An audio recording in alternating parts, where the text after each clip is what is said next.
Ladies and gentlemen, my name's Steve Mordell. I'm the State Affairs Editor for the Courier Mail and President of the Queensland Parliament Media Gallery. I'm going to introduce our Lord Mayor quickly, and he's going to give us his speech, and then we'll cross to questions from the Media Gallery. Adrian Schrinner took over as the role of Lord Mayor in April this year, despite being one of Brisbane's youngest ever Lord Mayors. One of Brisbane's, or the youngest? One of them, one of the youngest. He came to the role with significant on-the-job experience, having previously served as the Deputy Mayor for 8 years and as a councillor since 2005. Before becoming Lord Mayor, Councillor Schrinner was the Chair of the Council's Public and Active Transport Committee. In this role, he had responsibility for managing the Brisbane Metro project. Prior to that, he was Chair of the Infrastructure Committee, where he was responsible for the delivery of major projects, including the $1.5 billion Legacy Way Tunnel and the New Farm Riverwalk. A big part of his agenda is to build infrastructure Brisbane needs as it grows and to protect the lifestyle and green space of the city. Please welcome our Lord Mayor, Adrian. Thank you, Steve. Thank you, ladies and gentlemen. I'd like to start by acknowledging the traditional custodians of the land and pay my respects to elders past, present and emerging. To Barton, to Trevor Evans, the Federal Member for Brisbane, and also the Assistant Minister for Waste Reduction, Environmental Management, to Councillor Andrew Wines, the Chair of Council, to Councillor David McLaughlin, to Councillor Kim Marks, to Councillor Fiona Cunningham, ladies and gentlemen, members of the media, one and all. Just imagine for a moment that there was a major project on the drawing board that had the potential to create benefits for hundreds of thousands of people. A project that could create jobs not only in the construction phase but also in the operation phase. A fully funded project where the investors were standing ready with their checkbooks to get started. A project where both global contractors and local firms are champing at the bit. A project that would deliver benefits throughout the entire economy of Brisbane and Southeast Queensland. Now imagine if all that project needed to get started was a green light from the state government. You're probably thinking about the Adani Carmichael mine.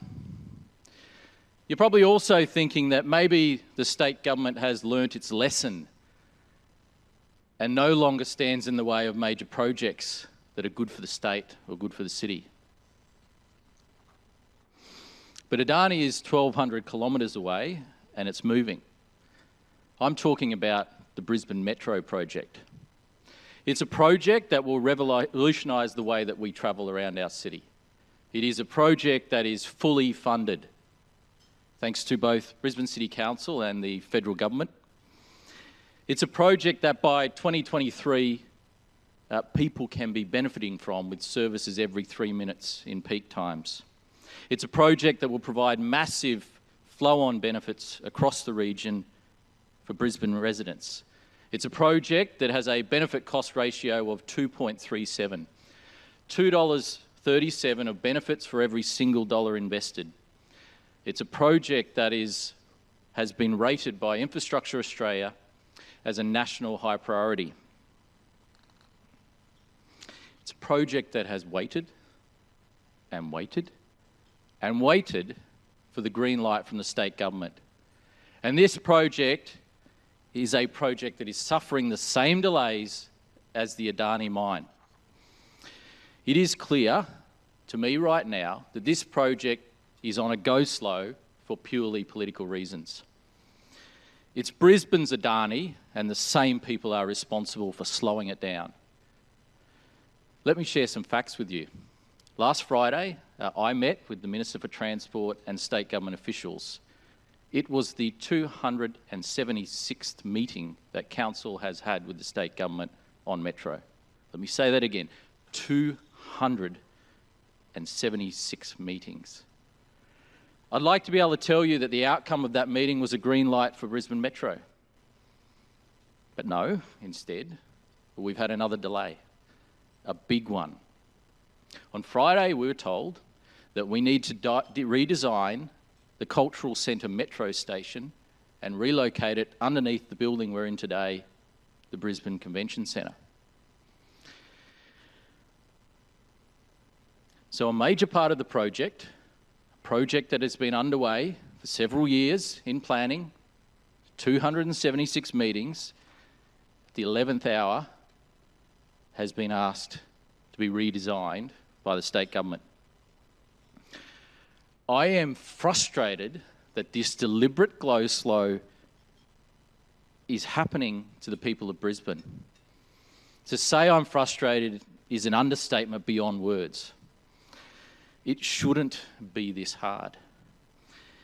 In April last year, we started the consultation process on the draft design report for Metro, and we provided all of our information to the state government.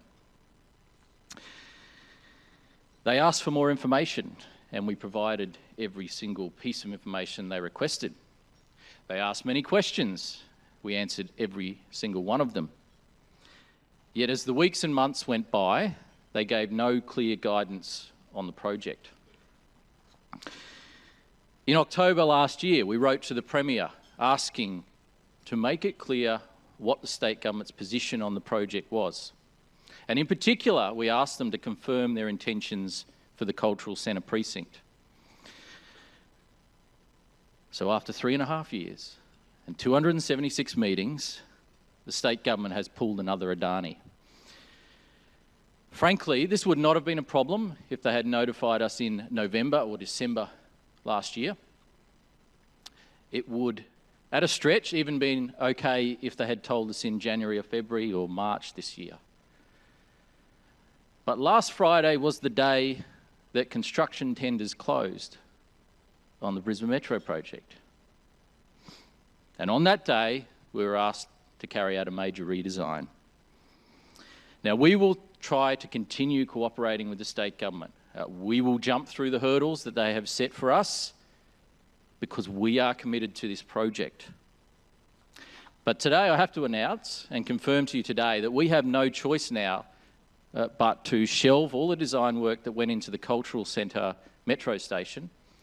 We have to put the tender process on hold, and we need to get on with this major redesign. Once we jump over this hurdle, and we will, we ask for one simple thing from the state government.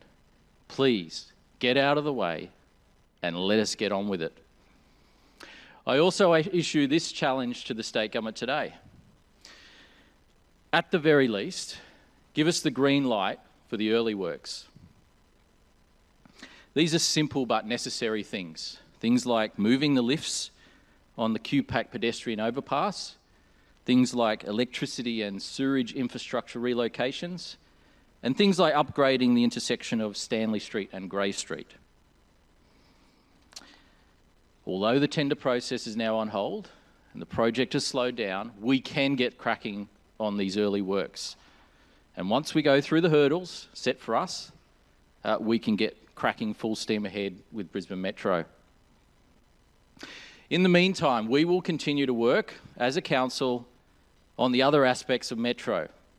And we will continue planning for the future stages of Brisbane Metro as well.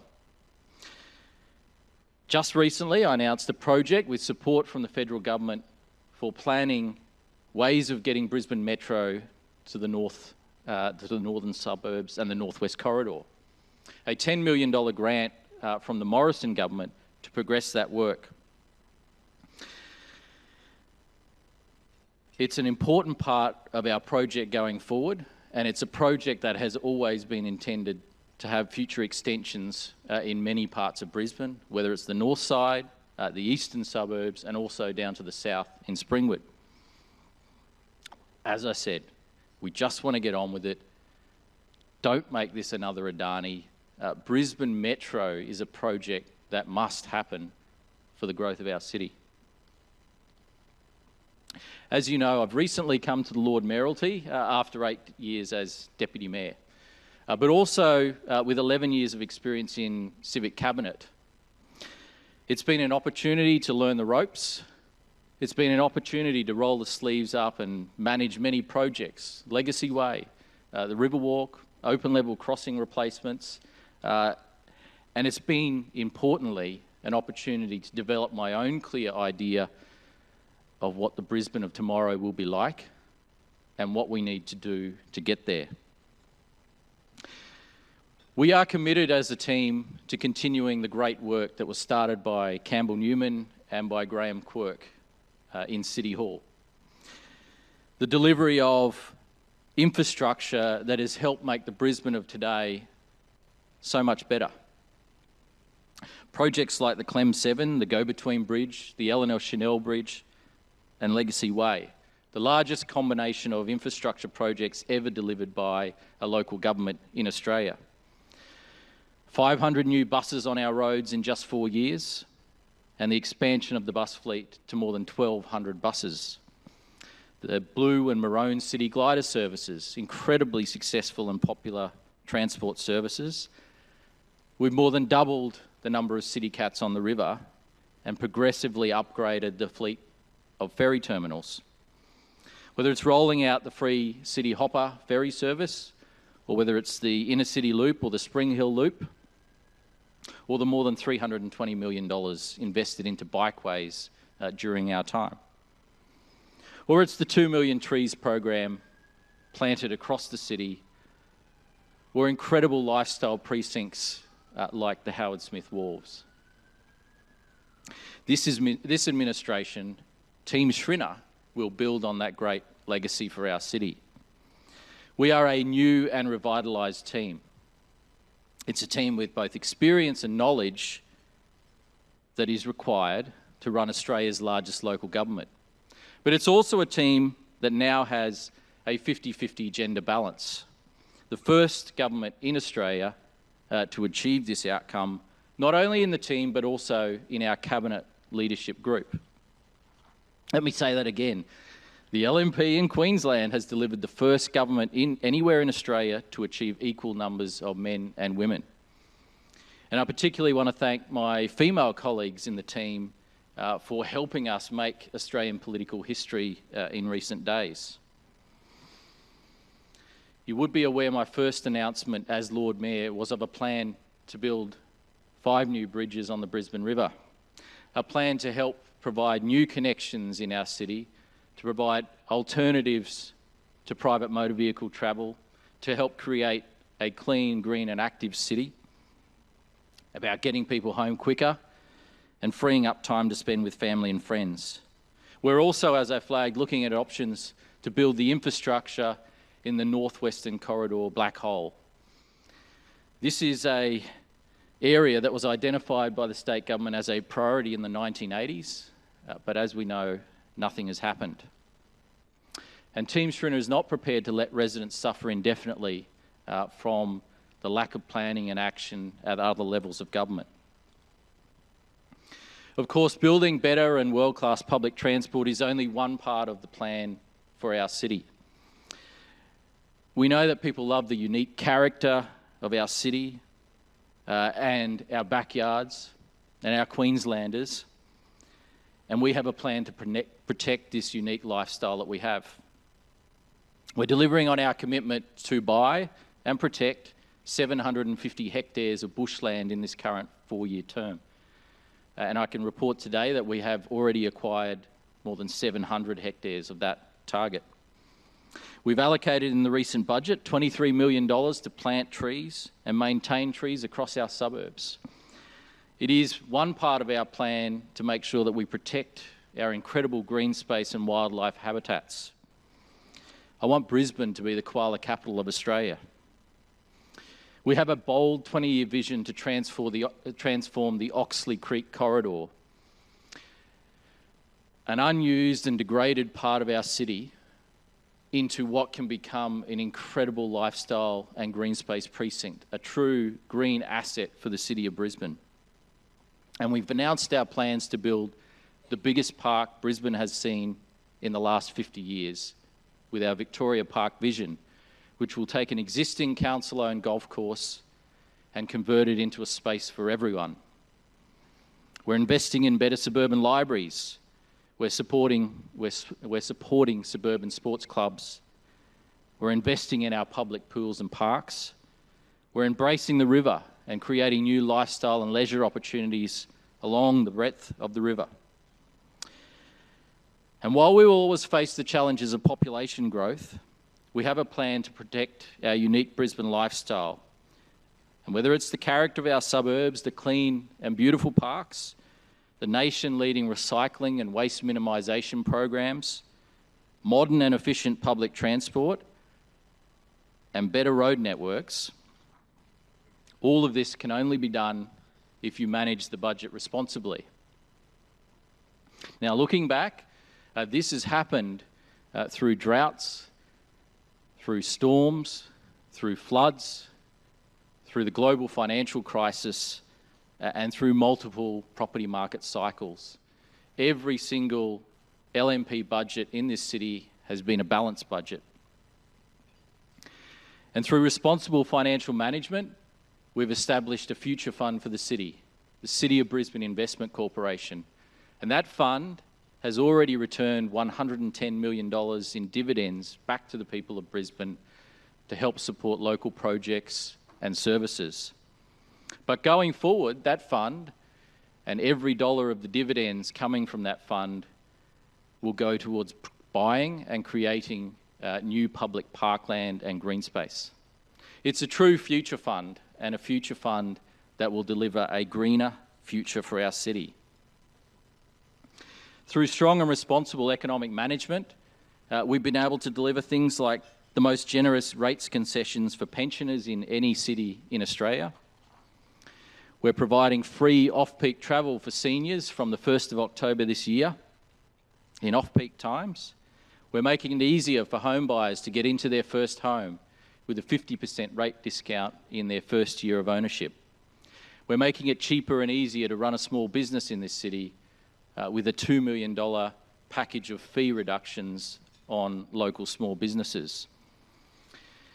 We're procuring locally with a target of 80% of our procurement in Council's $3 billion budget going to local suppliers and local businesses. And we're supporting local retail precincts and villages to help revitalise and promote the livability of each part of Brisbane. Ladies and gentlemen, we live in one of the best cities in the world, and it's a city that's getting better all the time. We are heading in the right direction, but we need to keep this momentum going. Only Team Schrinner has a clear vision for building the infrastructure our city needs for the future. A city with more and better public transport, a city with better connected roads, a city that provides world-class services, and a prosperous and small business-friendly city. And only Team Schrinner has a clear vision for protecting the lifestyle that Brisbane people love, growing our parks and green space, securing our wildlife habitats and bushland reserves, and preserving the unique character of Brisbane's backyards and streets. And only Team Schrinner is prepared to tackle the big projects, to jump over whatever hurdles we are forced to jump over, because in the end, it's not about us and them, it's not about politics, it's about the people of Brisbane, and they deserve nothing less than 100% commitment from us, 100% passion from us, and 100% focus on making sure that the Brisbane of tomorrow is even better than the Brisbane of today. Thank you, ladies and gentlemen.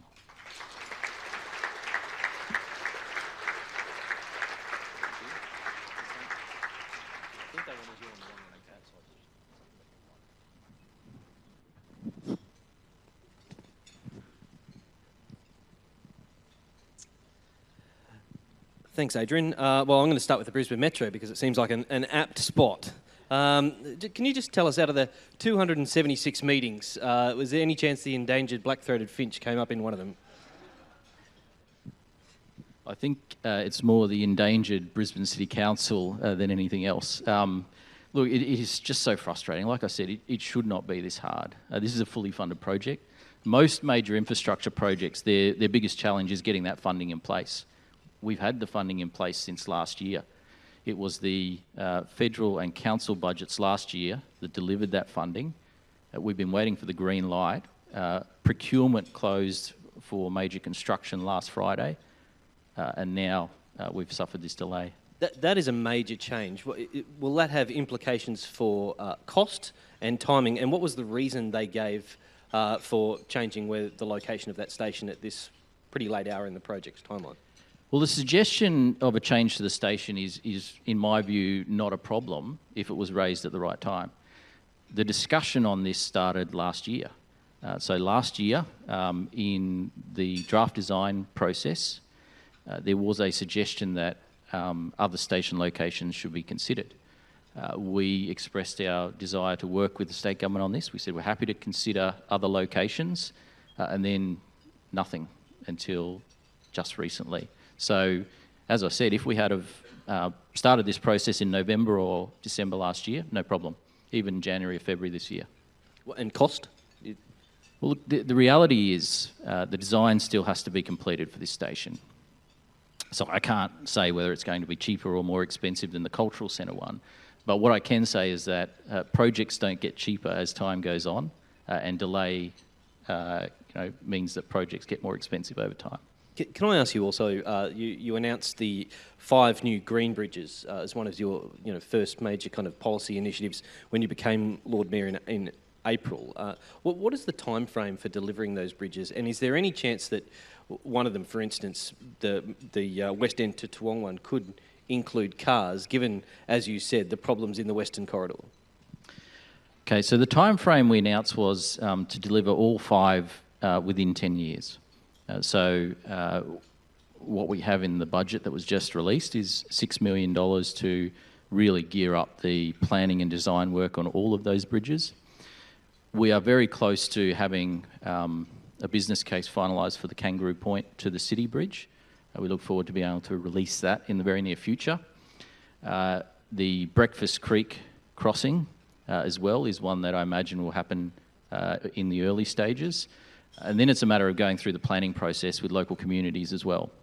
So we need to narrow down the potential landing points for these bridges and also consult with residents about what they would like to see on those bridges. We have Australia's first green bridge here, the Eleanor Chanel Bridge. It's been a fantastic asset for the city.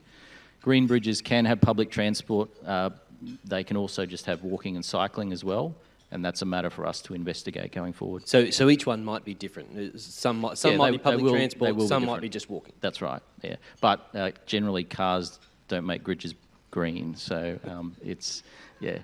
The exception would be the Belbarry to Wacol Station bridge, where that could potentially be used in emergency situations. Belbarry experienced a situation where it was cut off from the rest of Brisbane during the 2011 flood. This could potentially provide a way in and out during emergency situations, but just for buses at other times. You've spoken a lot about protecting Brisbane's bushland areas, but council has also cracked down on development of townhouses and apartments in low-density suburbs. Surely these two positions can't align. Surely you can't. You have to have one, but not the other.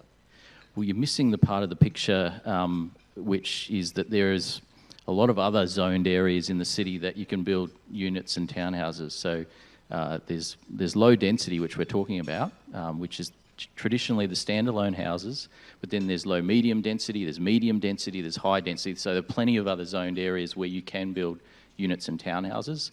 This is just about giving certainty to residents so that when they move into an area that is standalone houses and that is zoned low density, that they have a reasonable expectation that there won't be a block of units popping up next to them. But given the amount of people that we have to fit into Brisbane over the next couple of decades, and the block splitting that's going on, where the gap between properties is small, surely having a shared wall in some of these low density areas doesn't really make a huge difference.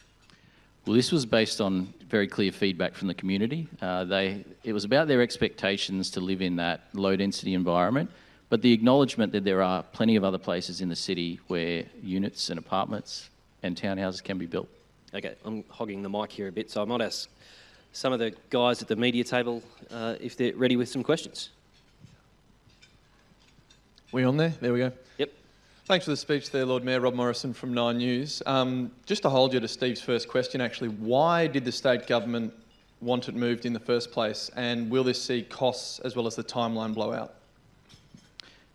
So the design process was about two things. It was about achieving a good public transport outcome, so fixing up the mess that is the cultural centre precinct at the moment when it comes to Grey Street and Melbourne Street. There's a lot of not only congestion in the transport network, there's also a lot of pedestrian and cyclist safety issues through there. So fixing up that precinct, making it more, not only more efficient from a transport point of view, but also safer from a resident, pedestrian, cyclist point of view. So they were the two aims there. The underground cultural centre station achieves an excellent public transport outcome and delivers significant benefits for the public realm. The alternative location, which has been put forward, has been suggested to create effectively a pedestrian mall through that cultural centre precinct. Now we're not against that principle. That principle is guided by some positive aspirations. But it's just about we needed to know a lot sooner than now to get that incorporated into the design process. In terms of costs, all I can say is projects don't get cheaper if they're delayed. Hi there, Mackenzie Ron from 7 News. When they put forward on Friday this change to move the cultural centre station, did they give a reason for why that was such a last minute decision to tell you to change that design process? No.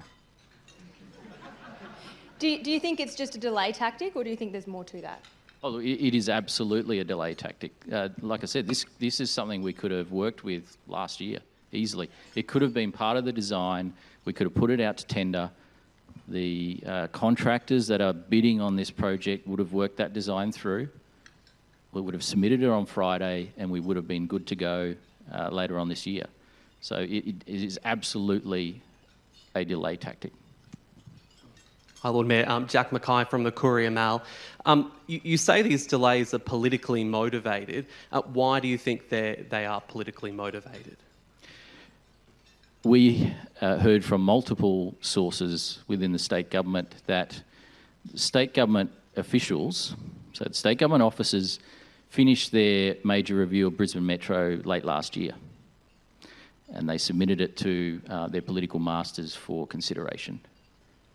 So as far as we are aware, there has been no further review being undertaken at the state government level between then and now. So it's been waiting on a political decision. Do you think it's a delaying tactic to hurt your chances at next year's council election? Yeah, look, and it's one of many tactics being employed by the current state government at this time. As you know, there's moves afoot to change the electoral system, a range of other initiatives afoot as well. Hi, Lucy Stone from the Brisbane Times. Is there a point where Brisbane Metro becomes too expensive and not worth the investment? It's a project that needs to happen. It is a project that the state government claims that they support. We have, on plenty of occasions, had in writing that they support the Brisbane Metro project, but when they've had the opportunity to demonstrate that support, the support has been lacking. So they've been saying the right things. They claim that they support the project. It's been independently assessed by Infrastructure Australia as a high priority project with an incredibly good business case and benefit cost ratio. So I don't think there's a lot of doubt that this project needs to happen and is essential. The other side of the coin is, well, if it doesn't happen, what are the plans to reform the transport network in Brisbane? I don't see any alternatives being put forward. Brisbane Metro and Cross River Rail are both required as the city grows. It's not one or the other. And if you don't have Brisbane Metro, you've got the workhorse of the public transport network, the bus network, needing a solution. That carries around 2/3 of all public transport trips in the network. So if you don't have a solution for that, you don't have a world-class public transport network. Lord Mayor, John Paul Gonzo from 10 News. Can you run us through what's next for the cultural centre station? Where to from here now for council? So we will get cracking as soon as possible with the bidders to work on design options for that convention centre station. And that process will progress over the coming weeks. Obviously, it's something we want to get underway and finalise as quickly as possible. But you know, with major design and engineering work, this is something that could take a considerable amount of time. We're in a position where we're expecting to award tenders later on this year. We are ready to start early works for the construction that I mentioned previously, so the relocation of services and lifts and various other things that can happen. We can start that right away. We can start that within a matter of weeks. So we stand ready to get going on this project. We just need the approvals.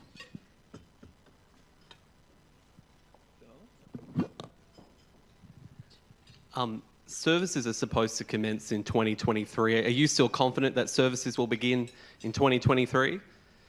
We are absolutely committed to seeing services commence in 2023. That has been our aim. We are committed to that aim. We will continue pushing. Ultimately, though, there are things beyond our control that may impact on that, but it is our priority to get this project up and running by 2023. With Brisbane Metro and Cross River Rail, are these two projects enough to keep congestion at bay for Brisbane in the next few years? One of the reasons why I personally am so excited about the opportunities provided by a potential Olympic bid, as you know, I'm a fan, is the opportunity to get all three levels of government on board to deliver transport infrastructure for South East Queensland. As the city grows, as the region grows, Cross River Rail and Brisbane Metro will not be enough. They are enough for the next few years, but South East Queensland is growing at a rapid rate. If we don't continue to invest beyond that, we will lose our livability. Brisbane and South East Queensland will become harder to get around. And the continued growth, particularly outside of Brisbane, but people wanting to transit into Brisbane, is going to be a major effect on our traffic network. So there has to be continued investment. That's why we're looking at the next round of metro extensions. That's why we're looking at transport solutions for the north side of Brisbane and the northwestern corridor. Just another question. Given that you're saying that it's politically motivated from the state government, do you anticipate to see more political games going forward, if that's in fact what they are? And secondly, how much responsibility does council need to take for this, given that they were also in 276 meetings and couldn't come to a deal here? Well, I mentioned in the speech that whenever we were asked for information, we provided every piece of that information requested. Whenever we were asked questions, we answered every question that was asked. There has been a positive relationship between the council officers and the state officers. I want to make that clear. You don't have 276 meetings together without becoming friends. I can assure you there's a good relationship at that level. That's not where the problem is resting at this point in time. Well, given that we now have to go to 277 and how 276 went, how will 277 meetings start? What will your greeting be?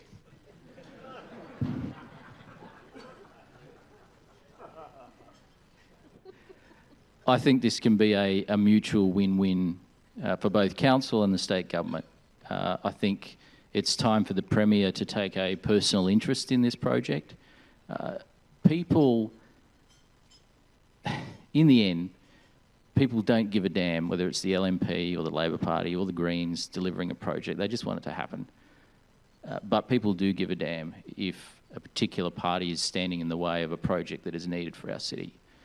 That's all I can say. Any more back there? One for the road, Jack? Yeah, why not? Just another one on compulsory preferential voting. Your administration's been really critical of the government's move to introduce that for local government elections. Are you worried it's going to hurt your chances at next year's election? And which wards is the LNP at risk of losing as a result of CPV? Look, you're asking me to be a political commentator and predict results of elections. The pollsters can't predict results, so I'm not going to try either. I think we'll leave it there. Please join me in thanking Lord Mayor Councillor Adrian Schrinner.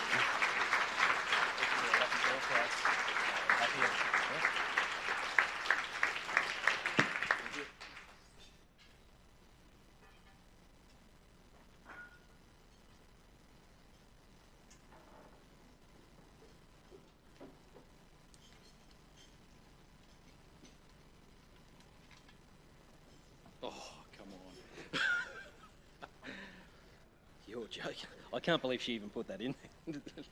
And the winner is Councillor Kim Marks. I watched his hand go in there. There was nothing dodgy about it at all. I didn't look. Okay. Thanks very much, mate. Thank you. That's legitimate too, if anyone wants to check it later on. Please visit the Queensland Media Club website for a visual recording of today's speech. Just a reminder, if you are interested in becoming a partner of the Queensland Media Club, please speak to any of the QMC team in the foyer after the event. Visit our website to keep informed of upcoming speakers and dates, or to download past speeches. A reminder that tickets are now on sale for our next event with the LGAQ's President, Mayor Mark Jamieson, on Friday, July the 5th. I'd once again like to thank and acknowledge our naming rights sponsors, the Brisbane Airport Corporation, Civil Contractors Federation of Queensland, Griffith University, as well as our other sponsors. If you would like to receive information about the Queensland Media Club season, please drop your business card in the bowl, the registration desk on your way out. That concludes our lunch. Thanks very much for coming along.